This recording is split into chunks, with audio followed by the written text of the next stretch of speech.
It usually starts quietly. You're not sick, you're not in pain, but something feels off. A little more bloating after dinner. A heaviness that wasn't there before. You eat what you've always eaten, but it no longer feels the same. Food sits longer. Energy fades sooner. Maybe sleep feels less restful. Maybe your appetite changes without warning. And so begins the quiet shift in digestion that happens to many of us after 60. Not because we did something wrong, but because the body softly, slowly begins to respond differently. The stomach produces less acid. The gut lining becomes more sensitive. The muscles that move food through the system aren't quite as strong. And the foods that once felt harmless or even healthy suddenly start working against us. You might chalk it up to stress or age, or say, it's just my new normal. But here's what's quietly alarming. Certain foods can accelerate this decline. Not fast, not dramatically, but consistently, meal after meal, creating low-grade inflammation, gas, discomfort, and eventually nutritional deficiencies. And many of these foods are ones we've been told are fine, even good. They hide in daily routines. They carry labels like light, digestible, or healthy. But for an aging digestive system, they can feel like sandpaper, irritating the lining, disrupting the rhythm, slowing everything down. That's why doctors are starting to speak up, not to scare, but to help us become aware. Because awareness gives us options, and options restore power. Today, we're going to walk through 5 surprising foods that may be quietly sabotaging your digestion after 60, and what you can do instead. This won't be about restriction. It won't be about never eating something again. It's about understanding which foods create strain and learning gentle swaps that support your gut, not fight it. You might recognize yourself in some of these. You might find that a small shift changes everything. Less bloating, more regularity, easier mornings, steadier energy. Because when digestion works, everything works better. And when it slows down, even slightly, you feel it everywhere. In your sleep, your skin, your clarity, your mood. We'll start with a food that seems harmless, even light. It's in every diner menu, on every shelf, often paired with soup or toast. But for older adults, it's often the quiet start of digestive chaos. Let's talk about white bread and how something so soft can be so disruptive to a body that now needs support, not strain. It's soft, familiar, toasts quickly, melts under butter. White bread has been a staple in American kitchens for decades. It's comforting, uncomplicated. It holds peanut butter, egg salad, jelly, turkey, cheese. And for many older adults, it feels like a gentle choice, something the stomach can handle. But here's the quiet truth. White bread is one of the most disruptive foods for senior digestion. Not because it's heavy, but because it's empty. White bread is made from refined flour, a product that's been stripped of its fiber, its natural oils, its minerals. What's left is a soft, starchy substance that moves through the digestive system quickly, or not at all. Without fiber, white bread slows motility. It sits in the gut without stimulating peristalsis, the wave-like movement your intestines use to keep things flowing. The result? Bloating, irregularity, a sense of fullness without nourishment. For a system already working at a slower pace, white bread can feel like glue. And it's not just the texture. Refined flour causes a rapid rise in blood sugar. That spike leads to an insulin response, which often leads to a crash. And when that cycle repeats, your energy drops, your cravings rise, and your digestion never finds its balance. Mary, 71, said she ate white toast with butter every morning for years. I thought it was easy on the stomach, she told me. But by 10 a.m., I felt heavy, sluggish, like nothing had moved. Her doctor suggested a small change, switch to sprouted grain bread. Not just whole wheat, sprouted. The difference? Sprouted breads contain enzymes that help break down the grains naturally. They're easier to digest. They support gut health. And they're full of fiber and nutrients that white bread lacks. Within 2 weeks, Mary noticed a difference. My belly felt flatter. I had energy between meals. I stopped skipping lunch because I wasn't weighed down anymore. The shift wasn't dramatic. It was gentle. And that's the key. You don't need to cut all bread. You don't need to fear toast. But choosing breads that support digestion, ones with seeds, grains, and intact fiber, can make a world of difference for a gut that no longer has the enzymes or speed it once did. Try sourdough made from whole grain, rye, sprouted grain toast, even pita or flatbreads made from legumes or oats. They have texture, life, integrity, and they ask your body to engage, not just receive. Because food isn't just about ease, it's about function. And white bread, for all its softness, often leaves the system more burdened than soothed. The next food on our list falls into a similar trap. It looks light, feels refreshing, appears healthy, but for aging digestion, it often causes more harm than good. Let's turn to raw vegetables, and why even a simple salad can cause unexpected discomfort if you're not careful. A crisp salad, cold cucumbers, shredded carrots, a pile of raw spinach under grilled chicken. It sounds like the picture of health. And for many years, it probably felt that way too. But somewhere along the way, maybe after 60, maybe after 70, you start to notice something. The salad that once made you feel light now leaves you bloated, gassy, uncomfortable. You chew, you swallow, but the food lingers. The body doesn't feel nourished. It feels tight, inflated, and vaguely unsettled. This is the quiet betrayal of raw vegetables. Not because they're bad, but because as we age, our ability to digest them changes. The enzymes that break down tough plant fibers, cellulose, and lignin decline. The stomach acid that once helped soften raw vegetables before they hit the small intestine is weaker. And the chewing, especially if your dental health has changed, isn't always enough to fully prepare raw foods for the journey ahead. The result? Fermentation, gas, discomfort, and sometimes a sneaky kind of constipation, where the system slows down without warning, even though you're eating what everyone says is healthy. But here's the truth. Healthy doesn't always mean helpful. And raw veggies, while rich in fiber and micronutrients, can become harsh on an aging gut. That doesn't mean giving up greens. It means changing the form. Instead of cold salads, try lightly sautéed spinach with olive oil. Instead of raw carrots, try roasting them until they caramelize, soft and warm. Instead of a pile of cold broccoli, steam it until the stalks give gently under the fork. Heat begins the digestion process before the food even reaches your stomach. It breaks down the fibers, releases nutrients, turns something hard into something the body can actually use. And it doesn't have to mean mush. Gentle cooking preserves flavor. You can add garlic, herbs, lemon. You can blend vegetables into warm soups, purees, or stews. What matters is that the body is supported, not tested. Sam, 76, said he used to eat raw kale every day. I thought it was cleansing, he told me, but it felt like my belly was always fighting back. Now he cooks his greens, adds a spoon of broth, a bit of acid, and suddenly my stomach isn't a battlefield anymore. You don't need to stop eating plants. You need to meet them where your body is now. Softer, warmer, slower. Digestion, after all, isn't just chemistry. It's relationship. And the more you respect your body's limits, the more it begins to trust the process again. The next food, we'll talk about lives on many breakfast tables. It comes in pretty packaging. It promises energy and comfort. But inside, it often delivers disruption, especially for an older gut.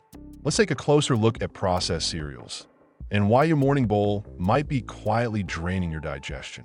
It's easy. It's quick. You pour, you crunch, you go. Cereal has been a go-to breakfast for generations, especially as we get older and want something simple in the morning. It feels harmless, familiar. Some boxes even say heart healthy or light and easy to digest. But the truth hiding behind the cheerful packaging is this. Most processed cereals are terrible for senior digestion. Not because they're heavy, but because they're hollow, packed with refined grains, added sugars, artificial flavors, and stabilizers. They create a sharp spike in blood sugar, offer little actual fiber, and leave the digestive system guessing. That sugary jolt might feel like energy at first, but it's short-lived. By mid-morning, the crash arrives. And beneath it all, the gut is struggling to find rhythm. Processed cereals digest too fast. They don't give the intestines anything to hold on to. And over time, they can weaken the diversity of gut bacteria, the very ecosystem that keeps your digestion stable, your immune system strong, and your inflammation low. Even the so-called high-fiber options can be misleading. Many contain synthetic fibers or compounds like inulin, which can ferment quickly and cause bloating or discomfort in sensitive systems. And if you add cold milk to that mix, especially if lactose is no longer your friend, you've now layered multiple irritants into what was supposed to be the easiest meal of the day. But the solution isn't to skip breakfast. It's to change the story of breakfast. Something warm, gently cooked, and balanced can reset your entire morning. Think slow-cooked oats with a sprinkle of cinnamon and chopped nuts. Think quinoa porridge with almond milk and blueberries. Even a simple scrambled egg on a slice of sprouted grain toast can feel grounding, satisfying, and supportive. These meals offer natural fiber, protein, and healthy fats, all of which help regulate digestion and blood sugar without the roller coaster. And the warmth? That alone signals comfort to your gut. Digestive enzymes activate more easily. The stomach relaxes. The intestines wake up. Martha, 68, said she used to eat bran flakes every morning for digestive health, but she often felt bloated by noon. I thought it was just my age, she said. When she switched to warm porridge with flaxseed and a drizzle of olive oil, her mornings changed. I felt full longer. My stomach didn't rebel. I started looking forward to breakfast again. That's the key. Food should not feel like something you survive. It should feel like something that carries you. And for the digestive system, especially one that's adapting to a slower pace, how food arrives matters just as much as what it contains. The next food, we'll look at hides in places you don't expect. It's something you reach for when you're being careful, when you want something light. But in reality, it often disrupts the very balance it promises to protect. Let's talk about artificial sweeteners and the hidden chaos they can cause inside an aging gut. They promise to help. Lower your sugar. Watch your weight. Be smart about sweets.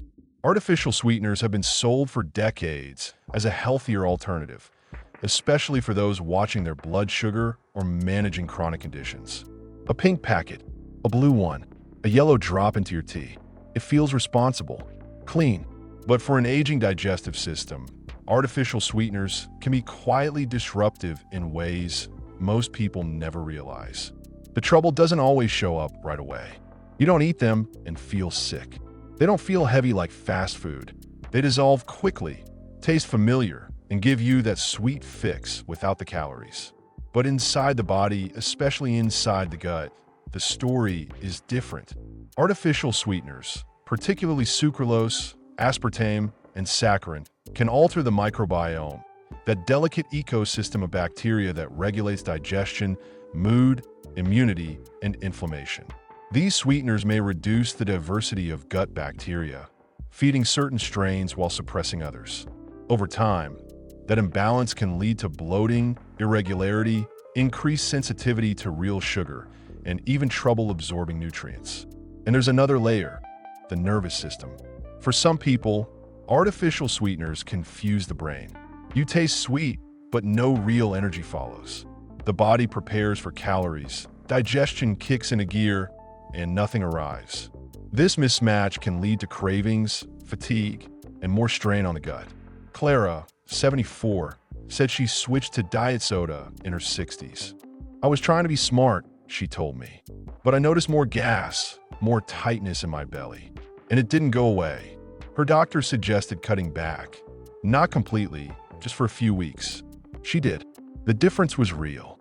I didn't know how much it was affecting me until I stopped. The point isn't to fear sweetness.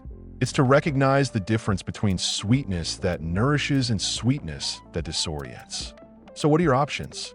Real food, natural sweeteners in small amounts, a touch of raw honey in tea, a few dates blended into oatmeal, ripe fruit, cooked or fresh. Even maple syrup used sparingly can be easier for the body to process than a synthetic lab-made packet. And over time, your taste buds adapt. What once felt not sweet enough becomes plenty. What once required a strong hit of sugar becomes balanced, soft, even satisfying. This is part of the digestive journey after 60. Recalibrating what feels good, what feels true, what actually supports the system, rather than mimicking that support. The next and final food we'll explore is one that many consider comforting, even essential. It's warm, creamy, familiar, but for a large portion of older adults, it can be the source of lingering discomfort, gas, and unpredictable digestion. And the frustrating part? Most don't even realize it's the culprit. Let's take a closer look at dairy and how even a splash of milk might be more than your gut wants to handle. It's in your coffee, your oatmeal, your mashed potatoes, your comfort food. Dairy has long been a symbol of nourishment, creamy, familiar, warm. A glass of milk before bed, a slice of cheese in your sandwich, a cup of yogurt for breakfast. It feels like something that supports you. But here's what many don't know. As we age, our ability to digest dairy often declines, and we rarely realize it. The problem isn't always dramatic. You might not get cramps or run to the bathroom, but over time, the signs begin to show: bloating after breakfast, a foggy feeling mid-morning, congestion, heartburn, or that soft swelling in the belly that makes you feel heavy even when you haven't overeaten. That's because after age 50 or 60, the body begins to produce less lactase, the enzyme that breaks down lactose, the natural sugar found in milk. Without enough lactase, digestion slows, gas forms, inflammation increases, and the gut, already more sensitive with age, becomes irritated. The challenge is that dairy doesn't feel like an obvious trigger. It's not greasy, it's not spicy, it's not fast food, but for many people over 60, it's one of the most common culprits behind digestive discomfort, especially when combined with other hard-to-digest foods. That morning bowl of cereal with milk? Now you're getting refined carbs and lactose. That creamy pasta dish for dinner? You've layered gluten, fat, and dairy on top of each other. And the gut, quiet as it is, begins to push back. But the good news is, you don't have to cut out all dairy forever. You just need to listen, to experiment. Start by removing dairy for a week or two. Watch how your body responds. Your digestion, your energy, even your skin and sinuses. Many people notice the change quickly. A lighter belly, less congestion, fewer gas pains. And if you do miss the texture, the comfort, the flavor, there are gentle alternatives that won't make your system work so hard. Try unsweetened almond or oat milk in your tea, cashew cream in your soup, coconut yogurt with berries, or aged cheeses like Parmesan or goat cheese, which are naturally lower in lactose and often easier to digest. Lisa, 70, said she resisted giving up milk for years. I just didn't want to be one of those people with food rules, she told me. But after cutting dairy for 2 weeks, she noticed something that surprised her. I didn't know how heavy I'd been feeling until the weight lifted. That's what this is really about. Not rules, not fear, but relief. Giving your body less to fight. Giving your digestion more space to breathe. So let's return to where we began. Digestion after 60 is different. Not worse, not broken, just more sensitive, more selective. And the foods you once trusted, white bread, raw vegetables, processed cereal, artificial sweeteners, dairy, might now be the very things clouding your clarity, your comfort, your day. You don't have to eliminate everything at once, but awareness is power. And the moment you notice how your body truly feels, not just how it reacts, but how it recovers, you can start building a way of eating that supports you fully, gently, honestly, and with deep respect for everything your system has already carried. Thank you for being here. Let us know in the comments if you recognized any of these foods in your own day and what swaps have worked for you. Like this video, subscribe to our channel, and join us again soon for more gentle, grounded ways to feel better, one meal at a time.